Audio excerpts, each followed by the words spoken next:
So students, this video is to help you review the questions from this week. We're going to start with Act 2, Scene 1, questions. This is to make sure that you understand the questions, you understand the text, and that you know the right answer so that you do well on your test this Friday. So starting with number 1, it says to click the quill icon next to Romeo's line, "Can I go forward when my heart is here? Turn back, dull earth, and find thy center out." So if I go to myshakespeare.com and I go up to this line and I click on it, I get an explanation of what he's talking about. Uh, it is a religious metaphor to say earth to earth, ashes to ashes, dust to dust.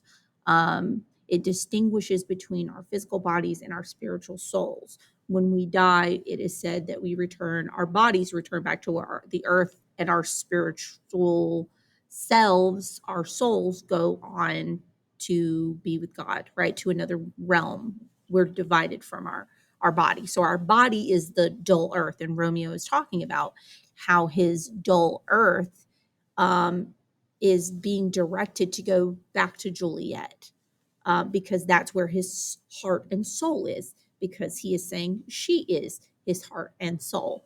And there's a very clever pun that he's making with the word earth, because he's drawn toward Juliet, just as the earth, as dirt is drawn by gravity to its own center. So she is a part of him, and he's being drawn to himself in a sense, right?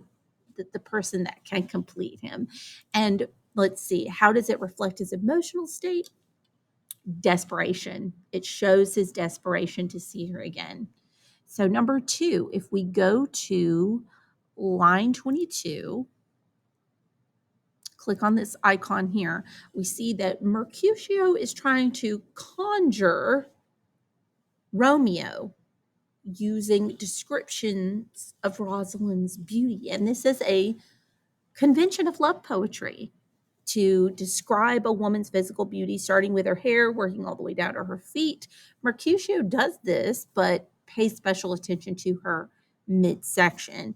And even though Romeo's moved on to Juliet, Mercutio doesn't know this. The assumption he's making is that he can try to antagonize or make Romeo angry in order to get him to come out of hiding, because he is assuming that Romeo is still infatuated with Rosalind.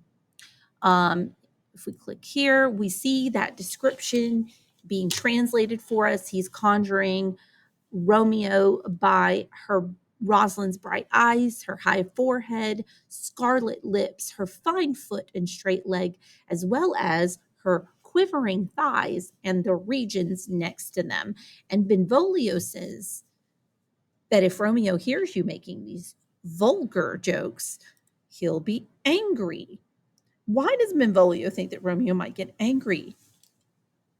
Well, because Mercutio is talking about Rosalind's nether regions, her private area, in a very descriptive, vulgar way.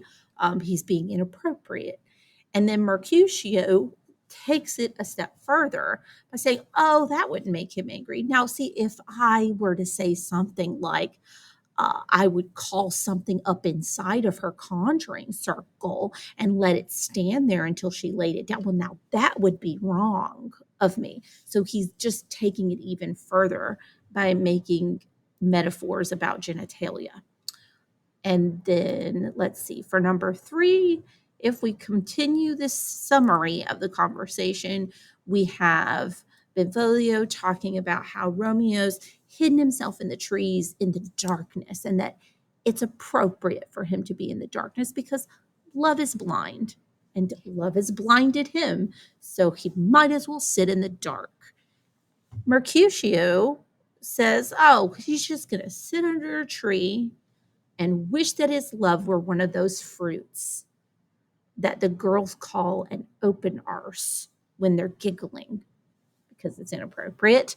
And he says, oh, Romeo, oh, if only she were an open arse, talking about Rosalind. and that you were a popper in pear. And it sounds like pop her in, right? And it's meant to sound suggestive of sexual acts and genitalia. So he's using fruit as a metaphor for sex and mocking Romeo for not getting any, I guess. That concludes Act 2, Scene 1. Let's move on to the balcony scene, right?